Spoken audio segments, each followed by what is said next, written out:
mon propre téléphone. Je ne suis pas obligée. On ne nous paye pas pour écouter les messages WhatsApp. Est-ce que vous avez dans votre vie des gens tellement difficiles, tellement demanding, qu'à chaque fois que vous avez des interactions, des conversations avec eux, vous vous sentez fatigué, vidé, exhausté émotionnellement? Si vous avez des gens comme ça, regardez la vidéo. Aujourd'hui, on va parler de comment établir ses limites avec les gens, entre parenthèses, toxiques. C'est la personne que parfois, quand tu vois son numéro, ou bien tu le rencontres dans les couloirs, tu as une petite peur qui s'installe en toi. C'est juste une énergie négative qui, à chaque fois que tu as cette interaction avec cette personne, tu es mentalement fatigué, émotionnellement fatigué. Maintenant, on va d'abord commencer par voir c'est quoi établir ses limites. L'établir ses limites, c'est un genre de self-care, une façon de prendre soin de soi. Quand on établit ses limites, on apprend à l'autre comment nous respecter, comment nous gérer, ce qu'on accepte, ce qu'on n'accepte pas. Vous savez, parfois on se perd dans des relations. On accepte tellement de choses, on prend tellement de choses que l'on perd la personne qu'on était. On perd la personne, la vraie personne, la personne heureuse qu'on était. On est un peu dépressif parce qu'on a trop donné. Et ce n'est pas juste pour soi, ce n'est pas juste pour les gens avec qui on est en relation. Donc c'est très important de vraiment avoir ses limites. Et une autre chose, c'est que dans nos sociétés, on veut toujours être la bonne personne. Elle est trop gentille. Elle n'a pas de problème. Elle est laid-back. Elle est nice. On veut être ces gens que l'on dit qu'ils sont gentils. Parfois, des situations peuvent t'ouvrir les yeux. Et tu te dis, qu'est-ce que j'ai fait qui a fait que cette personne pense qu'il peut me traiter de la façon? Parce que la personne pense que toi, tu peux tout prendre. Parce que tu es trop gentil. Et avoir ses limites, ce n'est pas être méchant, ce n'est pas être rude, c'est juste self-respect. Qui ont leurs limites, qui le communiquent bien et qui le font comprendre aux autres, ne sont pas toujours vus comme les gens les plus gentils, mais ce sont des gens quand même les plus respectés. Parce qu'il y a ce proverbe qui dit « trop bon, trop con ». Et ça, parfois, quand tu es trop bon, les gens ne savent pas où s'arrêter avec toi. Ils prennent. Disons que tu es un seau plein d'eau et que les gens viennent puiser. Finalement, toi, tu te vides. Et ce n'est pas juste, ce n'est pas te faire justice toi-même. Donc, il faut voir entre les gens pensent que tu es très gentil ou que les gens te respectent. Quelles sont nos limites? Qu'est-ce qu'on peut accepter? Parce qu'on est né dans des familles où, la plupart du temps, quand il y a des conflits, on n'en discute pas vraiment. On ne nous donne pas l'autorisation, surtout dans nos sociétés africaines, de s'exprimer, de donner notre point de vue quand on est un enfant. Donc, on grandit en acceptant ce que tout le monde accepte, en se disant, bon, c'est la règle, on l'accepte. Alors que parfois, on peut ne pas être en accord avec ça. Quand il y a des conflits dans la famille, on va avec tout ce que tout le monde dit. On n'a pas notre mot à dire. Et on grandit avec ça, les problèmes sont mis sous le tapis, on ne deal pas vraiment avec les problèmes. On ne deal pas vraiment avec les issues. Donc, on grandit avec cette façon de voir. Maintenant, on accepte des choses qui, en fin de compte, peuvent nous rendre malades, peuvent nous rendre inconfortables. Parce qu'au fond de nous, on n'est pas vraiment d'accord. On n'est pas vraiment en phase avec ça. Mais on l'accepte parce qu'on ne nous a pas appris à dire non. On ne nous a pas appris à nous exprimer, à donner notre point de vue. Mais je voudrais bien que vous alliez en commentaire et me dites qui est la personne dans votre vie qui est, entre parenthèses, toxique. Ce n'est pas quelque chose de mal. C'est juste quelque chose qu'on doit identifier.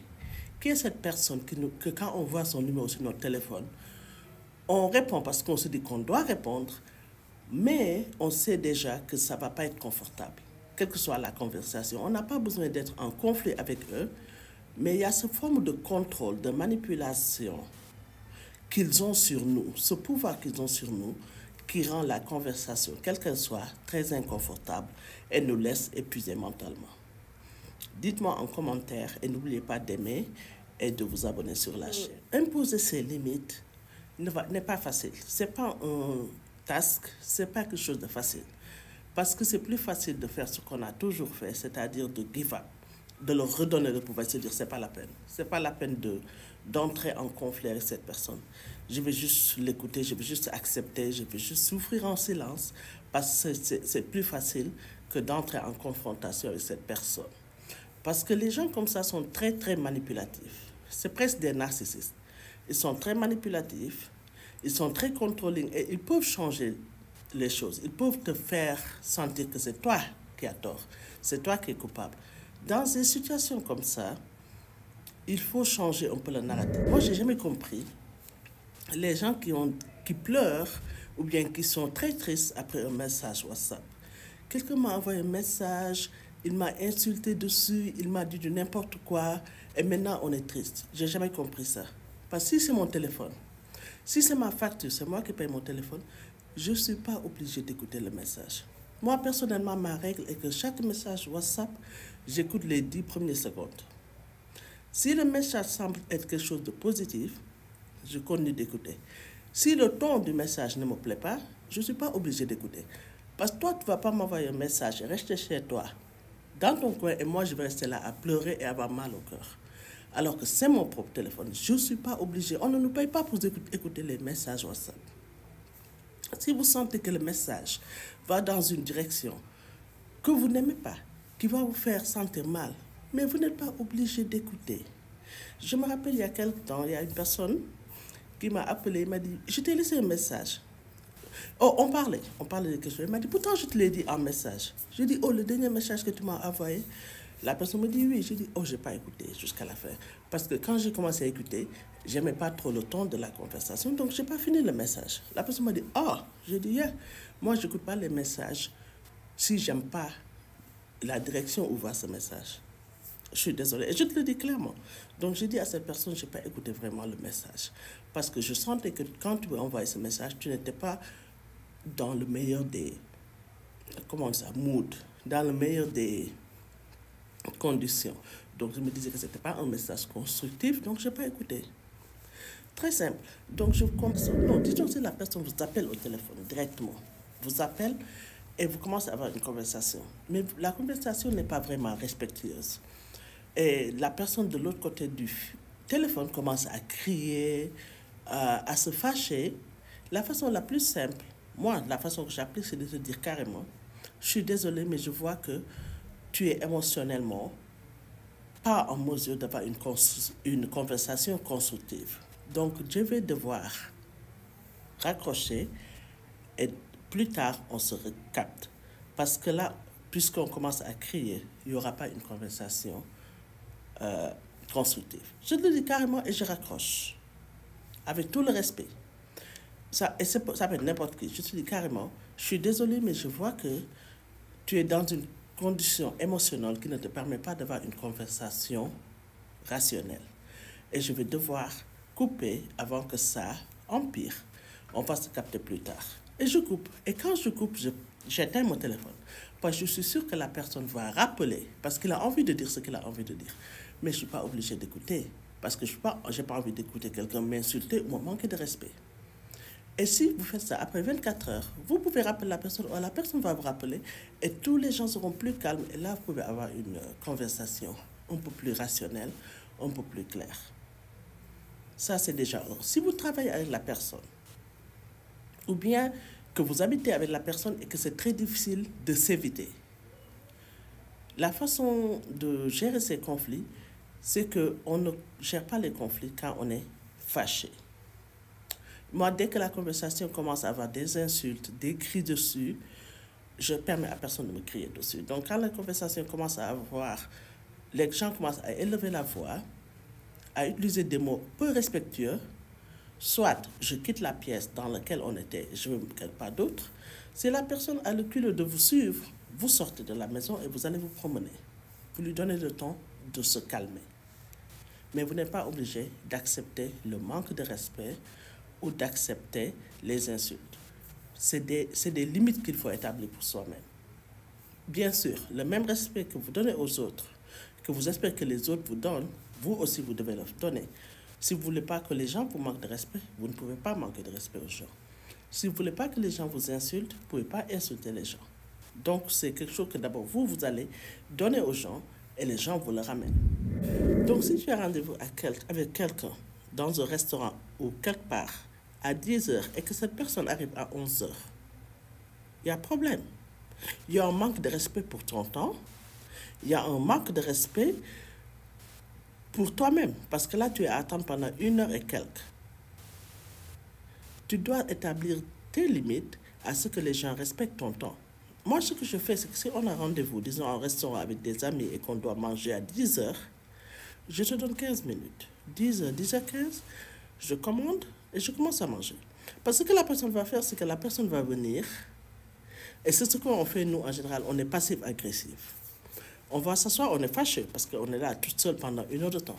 La personne vient, 1 heure après, et commence à te complimenter. Oh, tu es toute jolie. Oh, je suis désolée. Essaye de te faire rire. Tu vas accepter ça un peu parce que ça prend ton ego, parce qu'il t'a dit des choses, mais au fond, tu es un peu fâché. Donc, la personne aussi se sent mal et va faire des efforts pour détendre l'atmosphère. Donc, on va être passif-agressif. La chose la plus simple, et surtout si tu ne m'appelles même pas pour me dire que tu es en retard, la chose la plus simple, c'est quand tu viens, tu vas me trouver en train de manger. Tu vas peut-être te demander, et je vais te dire carrément, moi, je n'accepte pas les retards comme ça. C'est un manque de respect pour mon temps. La prochaine fois, si on a rendez-vous à 10 heures et que tu ne viens pas à temps, je serai déjà parti. Je te le dis et je te le communique clairement. Et encore, si la prochaine fois, la personne arrive en retard, je quitte et je pars. Très simple. Au moins, si tu le fais ça, là, il n'y aura pas de troisième fois. La personne va savoir que cette personne ne tolère pas les retards. Les gens sont toujours en retard parce qu'on tolère les retards. C'est aussi on dit que les Africains sont en retard. Les gens, quand tu as des rendez-vous avec eux, ils sont toujours en retard. C'est parce que nous, on tolère les retards.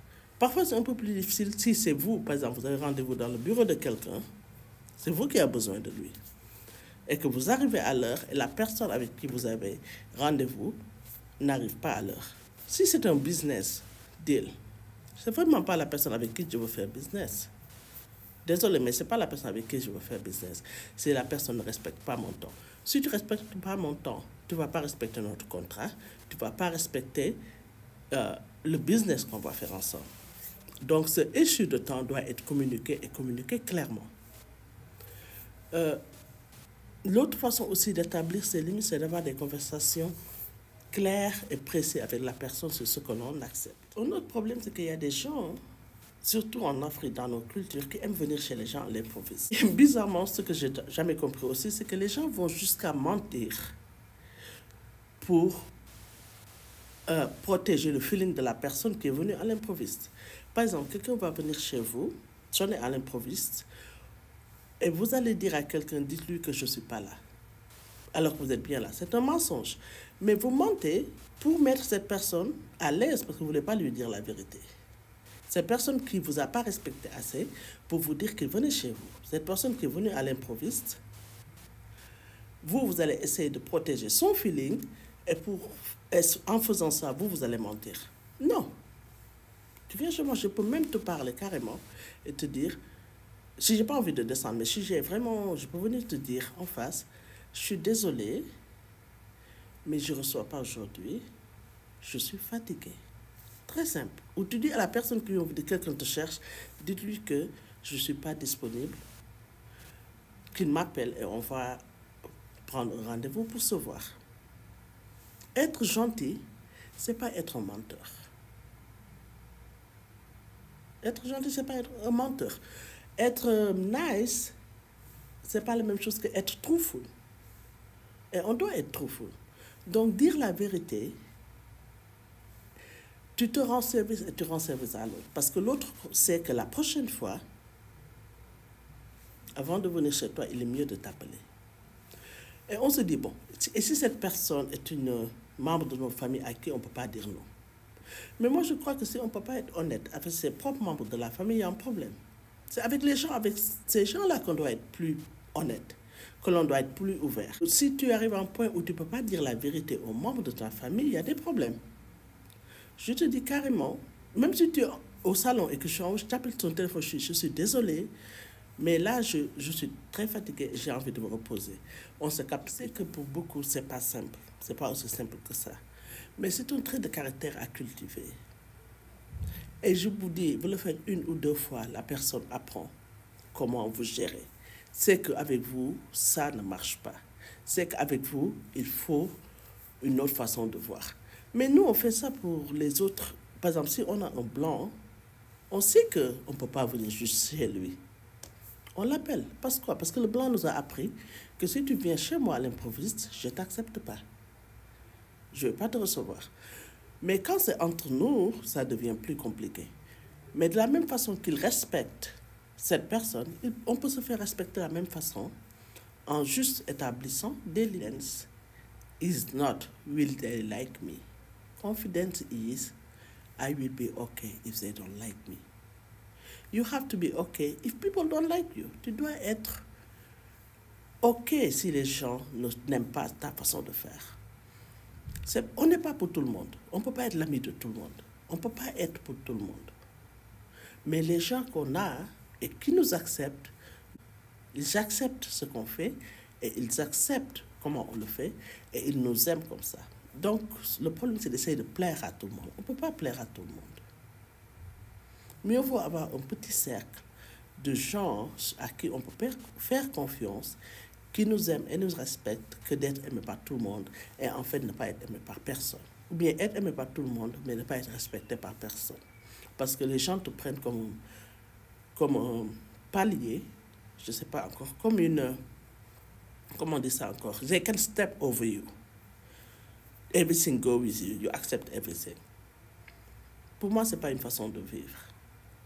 Et si on le fait jusqu'à un certain moment, on doit prendre conscience. Les Polonais, ce n'est pas mon cirque, ce n'est pas mon singe. Tout le monde n'est pas pour tout le monde. Et vous n'êtes pas pour tout le monde. Donc, il faut accepter parfois que certaines personnes ne soient pas pour vous et que vous ne soyez pas pour eux. Donc, établissez votre limite pour votre santé mentale, très important, pour votre self-esteem. Ce n'est pas quelque chose que j'ai fait du jour au lendemain, ça m'a pris du temps. J'ai été toujours ce qu'on appelle un people pleaser, essayer de faire plaisir aux gens, essayer d'être la plus gentille, la plus facile à gérer. Mais en faisant ça, tu te perds toi-même, tu perds qui tu es, tu perds ton identité. Et ce n'est pas ce que tu veux. Parce que la personne à laquelle tu as le plus de responsabilité, la personne à qui tu dois le plus, c'est toi-même. Donc, il faut qu'on fasse une chose très importante, et c'est d'apprendre à dire non. Et dire non sans explication.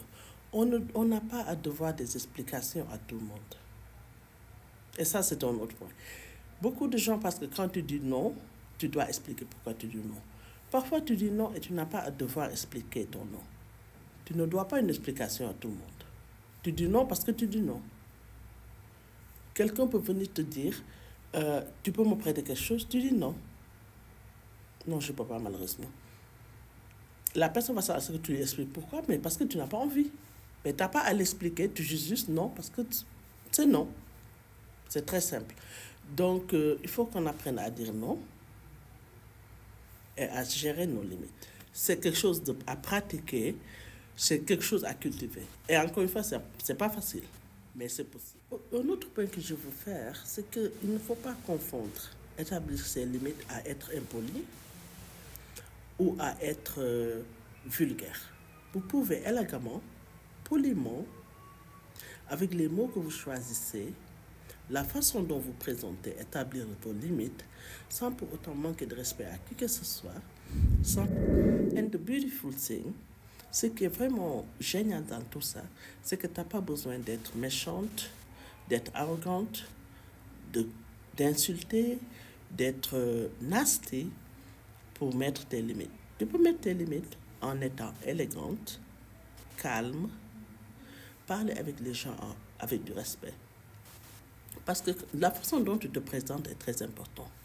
Si toi-même tu te présentes avec beaucoup de respect, et tu parles aux gens avec respect, et que toi-même tu arrives au rendez-vous à temps, que toi-même tu appelles les gens avant d'arriver chez eux, que toi-même tu acceptes quand les gens te disent non sans explication, les gens vont te retourner cette faveur. Donc ça commence par toi-même. Tu ne peux pas dire que j'aime pas que les gens viennent chez moi à l'improviste et toi tu es chez les gens à l'improviste. Ça ne marche pas. Donc la façon que toi-même tu te comportes détermine les limites. Vont déterminer tes limites et vont montrer aux gens comment se comporter avec toi. Donc tout commence avec soi-même. S'il vous plaît, n'oubliez pas de vous abonner et d'aimer notre chaîne et de nous laisser un commentaire, nous dire comment vous gérez les gens difficiles dans votre entourage. On va faire une autre vidéo parce que c'est encore plus difficile quand cette personne ou ces personnes sont nos époux ou nos parents. That's another level. C'est beaucoup plus difficile. C'est très important, s'il vous plaît, pour votre santé mentale d'avoir des limites.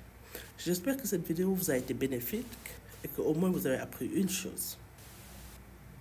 Si vous avez aimé, s'il vous plaît, n'oubliez pas de toucher le bouton like et de vous abonner. Merci et on se retrouve plus tard.